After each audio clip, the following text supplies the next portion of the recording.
This year, I had my first battle after my injury, and I did not only return to a field I thought I'd never return to, but I also made it to top 8, which was so amazing to me. Because of that, I want to share some of my learnings with you. Okay, so what happened exactly? As I already said, this is the most comfortable I've ever felt in a dance battle in Portugal. And I'm emphasizing Portugal because in Norway, I also had dance battles. And in Norway, it was actually where I had my first dance battles ever. And I felt so comfortable there because I didn't know anyone. I was just there having fun, having the time of my life, okay? And here in Portugal, it's a little different because I know everyone. I know who does this, who does that, and I would get intimidated by how good people are. And in Norway, not knowing anything about anybody made me feel comfortable because I didn't have expectations and I didn't feel like people had expectations for me as well. I didn't feel perceived. I have this whole love story with Norway, so don't even let me go through that rabbit hole. I finally conquered my challenge from me to me, which was to just have fun, to be confident, to be playful, to be myself, you know. That mindset shift made me dance from a place of within, from a place of security and not just for the outside, like trying to show people what I'm capable of. It was less about that and it was more of showing myself what I am capable of and how confident I can be for myself. So, what are the things that I noticed that were kind of different from the other battles to this one? Number one, I got comfortable with discomfort first. Okay, I prepared way more this time because let's be honest, like my preparation for the other times in terms of skills were not really there. Like I was just dancing a few times on my own and then that was it. But you know what's crazy? What was actually pivotal was the night before the battle. I have this walking class weekly, and the class was right before the day of the battle. Our instructor said, okay, let's practice for the battle. And you guys should just get in pairs and battle each other. I was like, okay. Tell me why I froze. When I tell you that the night before, I thought I was so confident and ready. And then when he told us to battle with like people from the class, like I literally froze. Like it's not that I froze, I danced, but I could feel, you know, when you can feel it in your body, you know that you're not doing your best. You know that I was dancing out of fear. I was thinking that the person in front of me was perceiving me. I was thinking that the person in front of me was in their head judging the way I was dancing. And you don't need to have any of that in your head. And I was doing a disservice to myself. That's when I understood that I was feeling ready because I was still comfortable. I was still comfortable and I didn't notice that. And why was that? Because I was practicing always in my bedroom. I was practicing on my own or with people that I'm comfortable with. But I never ever practiced with someone that I barely know. So being put through that discomfort created a whole new layer for me. You know the comfort zone diagram?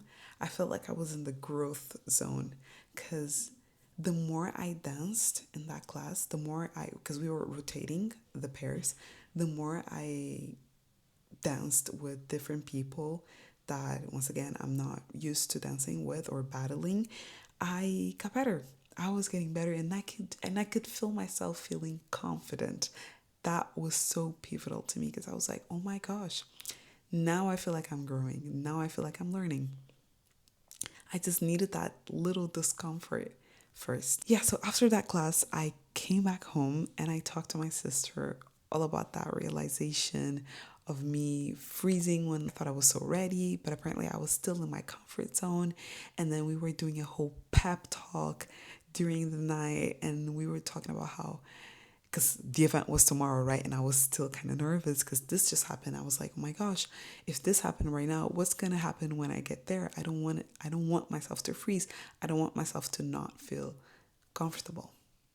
or I don't want myself to not feel confident. And we're talking about how the goal is never to perform for someone, but it is to show your art without thinking of their judgment. Number two, I stopped pre-comparing myself. When I walked in the venue and I saw some people practicing, instead of feeling intimidated by their confidence, they were just on their own practicing. You can see when someone is confident, okay? Or if they're faking it super well.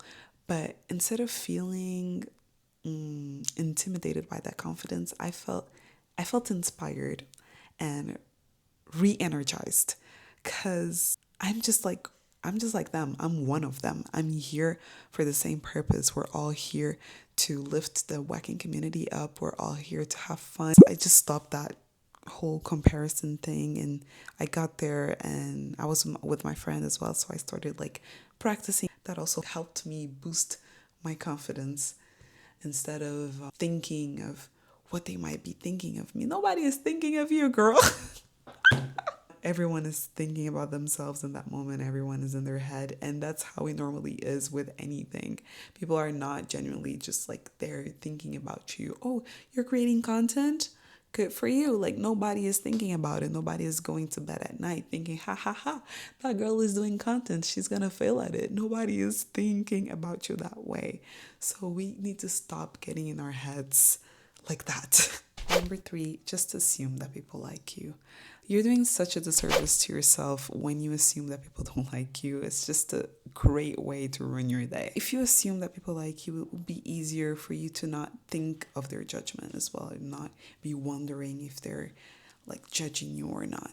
So yeah, they like me, I like them, and we're all here for the same purpose. The challenge is within you. That is the one thing me and my sister kept saying. Actually, I think my sister said that first. So I'm going to give that one to her. Yeah, you are your only competition. You're only competing with your past self. You just got to be you and be authentic. I remember that with each round, I was only trying to do better than my past self. Have your people around you. Always have your loved ones around you in this process.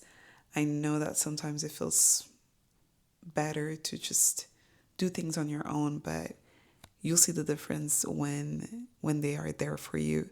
And they also want to see you grow. They also want to be part of your journey. So allow them to be part of your journey. Allow them to help you in some type of way. It was so nice to have my people there. Like my friends were like recording vertically and horizontally so that I have videos for my content and for each platform, which I thought was so cute and thoughtful.